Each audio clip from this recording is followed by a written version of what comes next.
All right, everybody, we're on the new post-Minecraft Live snapshot that adds the Nautilus and Spears, the things they announced during Minecraft Live. There's already a video up about the Nautilus. You can check that out after this one if you want. We're going to focus on the Spears here. So first off, how do you make it?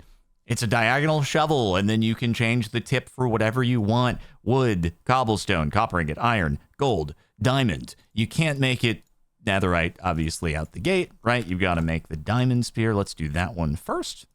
And there we go. Look at that. Look at that. Shiny. Shimmery. Matches our armor. Let's take it to netherite out the gate. Might as well. All right. So, tippy top. Although it does have a slower attack speed the higher in the range that it gets. And obviously the durability changes and all that stuff. So, let's go into how this works. Why don't we ride our horse here? And we'll go into the different attacks. So, the main one, the one that most people are going to be interested in until we get this thing enchanted, is a right click and hold deploys our spear forward in like the jousting technique. And then you'll notice it kind of falls down there. So, it has a time that it's able to be at kind of like maximum power. And then you get tired. It's heavy. You're hanging it off the side of the horse and you're like, oh, I don't have the strength. I might be able to carry an entire inventory of gold blocks, which weighs like millions of pounds. But this spear, this thing's heavy, let me tell you. So once it returns to the starting position, then you can hold right click again in order to reset it. If you let right click go, it goes back to the starting position. Why don't we pop some pillagers down for a bit of target practice? And you can also see all the different kinds of spears and how as the attack speed decreases, generally, the attack damage increases outside of the gold spear is a bit of an outlier. It just doesn't seem very good. So maybe make the other ones instead. Anyway, all right, let's pop a pillager down. And as you may have heard during Minecraft Live, the spears, when they're used in the right-click attack, deal damage that's proportional to how fast you're going. That's why, you know, we're riding the horse. So let's see. When we're riding the horse at this not terribly fast speed, how many hits is it going to take for us to take him down? 3. Okay. Not bad, not bad. And so let's get into just a little bit more detail about kind of the different positions of the spear and where you're doing the hit. All right, so as soon as we right click, when it's holding this position, that's fully engaged. And so that will deal damage, it'll deal knockback, and if he were riding something like a Ravager, it would also dismount him from the Ravager. The next tier is we hold it for a little bit and it starts to kind of turn sideways. We still deal the damage and we deal knockback if he wasn't up against some blocks, but it won't dismount him if he's riding something. And then the third tier is we wait a little bit. Oh, he's going to put himself in a place where he's really hard to hit. We just wait a little bit here, right? It's going to start turning sideways, and then our strength has totally dissipated. It droops down. It'll still deal damage, but it won't deal knockback. It won't knock him off of any mounts that he might be riding. Damage is still good, though, but it has the 3 different tiers of where it is in its animation until it resets back up to you having to do it again because, god dang, this thing is freaking heavy. All right, let's try to put some real momentum to use here. How about it, okay? Pop the Elytra on. Let's drop some pillagers into here. Get them all nice and lined up. See how many we can take out here, all right? Again, you have enough horizontal moment. Think of the spear as a horizontal mace, right? You get enough horizontal momentum. You got to charge it up at the right time, but I would have splatted myself into the fence. It's okay. It's going to take a little bit of getting used to, like, how to angle the attack, when to charge it, especially if there's a fence in your way. Woo! That was pretty cool right there. That was pretty cool right there. So it doesn't hit like every single one in here. Also, the banner carriers have a real weird bug. In this snapshot, I don't know what is going on with their banners. We try again. We try again. I'm going to get good at this. I'm going to get good. Here we go. Come on! That was actually pretty good, especially if we were like trying to avoid getting bad. Well, it'd be an ominous bottle at this point. It's hard to remember. You don't just get bad omen. You got to drink the bottle. Old habits die hard. But in any case, here, one more. Here we go. And bringing it in. Get the charge ready. Yeah, there we go. It's pretty entertaining, right? It's pretty cool. Although you obviously, if you're in survival, you may run the risk of splatting yourself if you run into some. But normally you wouldn't be going into like a fenced area or something like that. Now, we'll get into the blue ice section in a little bit, but let me just show you. There's also a new unique enchantment that goes with these. Okay, so this is Lunge. It comes in levels 1, 2, 3. Let's just focus on 3 because it's going to be the coolest. It's going to be the biggest lunges. So we're going to apply it to both our netherite and a wooden spear here. And then I'm sure some people are wondering, well, can you add damage to the spear by giving it sharpness? And the answer is you can give it sharpness 5, but it doesn't seem to do anything. So I'm not sure I'd spend a sharpness 5 book on that specifically. Kind of a bummer. Hopefully it's a bug and it will actually work in the future. But Lunge. Okay, this is really cool because we haven't talked about the other spear attack yet. So let's add that there.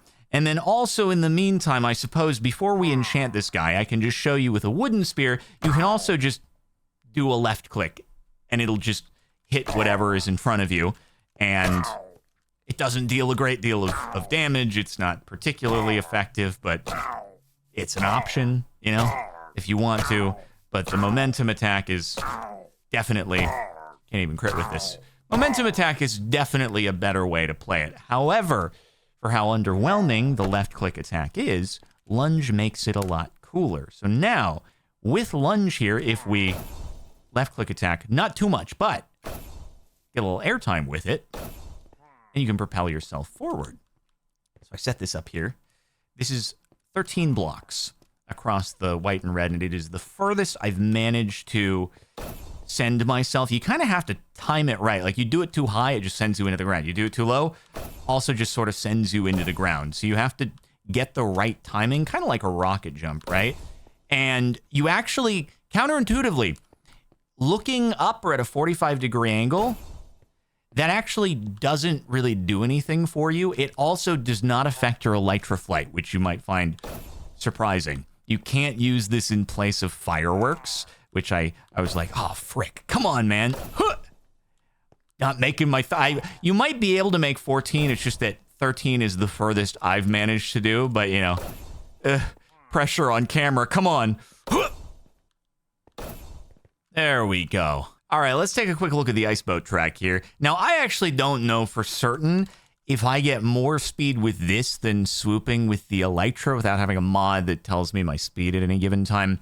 I'm sure that people are going to crunch the numbers and figure out, like, what is the absolute pinnacle way that you can maximize damage out of one of the spears. But for now, it's just like it's an easy way to aim into a single target or something like that. So I could spawn a few pillagers here, right?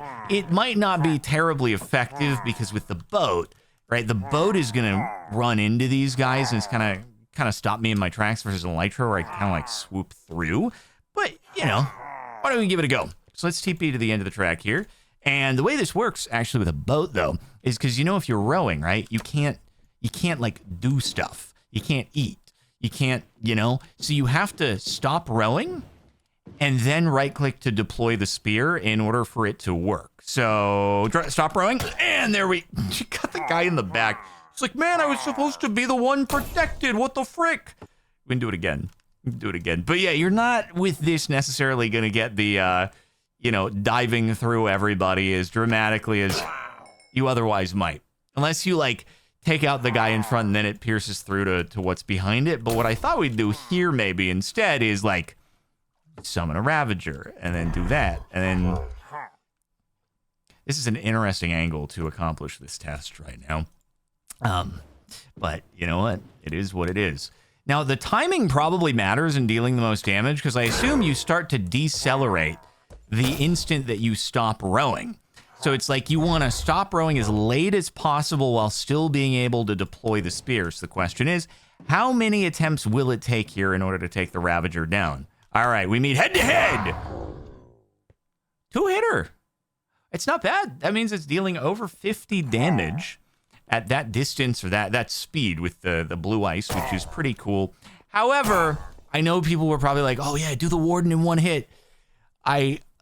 It's going to take a few hits. If the Ravager is a two-hitter, And the Warden is going to be, at the very least, even if it was on the upper end, like it did 90 damage on the Ravager out of 100, we're looking at like a 5-hitter on the Warden minimum. Now, again, there may be some gnarly way to do this where you can like TNT cannon yourself, or maybe use Elytra fireworks with perfect like deployment on a long duration firework, and it will actually do the Warden in one hit. But as it stands right now, within a normal operating procedure, it seems like you're at about a 2-hitter with the Ravager, and but that's still pretty good. It'd be even better, you know, if I remembered to use the name tag on him so he doesn't despawn when I go further away. So then you deploy, brap, and bring it back. Stop the row, and boom, 2-hitter, pretty reliably with very controlled circumstance. One more thing that's been added to the snapshot, and it does tie back into the spear, is that as they mentioned during Minecraft Live, zombie horses now spawn naturally. That said, I flew around for like 10 minutes straight, didn't see a single one spawn, so I'm not sure if they need to tweak the rates or I'm incredibly unlucky. In any case, I just brought this one in. And the cool thing about these guys is you can actually tame them in the same way that you can a standard horse. They count towards the hostile mob cap, despite the fact that they will not attack the player, and they're not technically hostile, and you can tame them, so on and so forth. But, you know, to the game, they count as hostile. Can you please become my friend? There we go. Okay. Once tamed, as usual, you know, you can give them a saddle, and you can also give them horse armor, right? So now I have a friendly zombie horse. And the cool part about this is that normally anything zombie undead, right, it would burn during the day. But if you give the zombie horse armor, it'll be able to chill during the day, which I guess is just, you know, it's like having a helmet on a zombie or something like that, but just cool that it still applies here. So let's set it back to nighttime though. And the reason why this ties back into the spear is because, as they also showed during Minecraft Live, you can have, supposedly, again, really hard time finding them, you can supposedly have zombie horses spawn ridden by a zombie. And the zombies can have a spear. And the zombies know how to use the charge attack on a spear, which is kind of terrifying. Now, unfortunately, for whatever reason, the hand item command just really doesn't seem to be working. Now, that could either be they updated it for 1.21 and all the commands that I've copy-pasted just don't work in 1.21 anymore, or maybe there's something in the snapshot. But picture this guy with a spear in hand, being able to attack you. At least he is able to control and jockey on the horse for the time. Okay, I didn't ask you guys. I just didn't ask. But dude, just imagine spear with the right click attack. Kind of a scary thing to think about. You know what I'm realizing is this would be a good demonstration of the dismount ability of the spear. Get off that horse! Yeah! Not so tough now. I guess even if he had the spear, he wouldn't really be able to get too much momentum with it if he's just walking around. So yeah, not so tough now. Anyway, sorry, I don't know what's going on with the hand items part of the command. I even tried directly copy pasting from confirmed working commands for like a drowned with a trident in hand. Still doesn't work for whatever reason. So, but just imagine, use the imagination and you can you can picture it. Just one more thing to note, on top of being able to craft the spears, obviously, you can find them naturally in various places. So in Buried Treasure, you can get iron spears. Weaponsmith chests in villages, you can get iron and copper spears. Ocean ruins, stone spears, and bastions in end cities can net you a diamond spear. Maybe even like a Lunge 3 in an end city or something. Also, I think it's really funny when you open a chest, it does the spear poke. It reminds me of the like ancient bug where it used to be if you clicked back to game, you'd punch at the same time. They're probably going to change it. But anyway, I think that covers most of the basics for the spear. It's a cool way to point at things as well. It's in that chest. It's in that direction. So I hope you've enjoyed. Hopefully you found it informative. Oh! Oh, first try. Let's go. Make sure to like the video. Again, there's another one about the Nautilus if you want to learn everything about them. And that'll be linked below. Thanks for watching, and see you for future updates.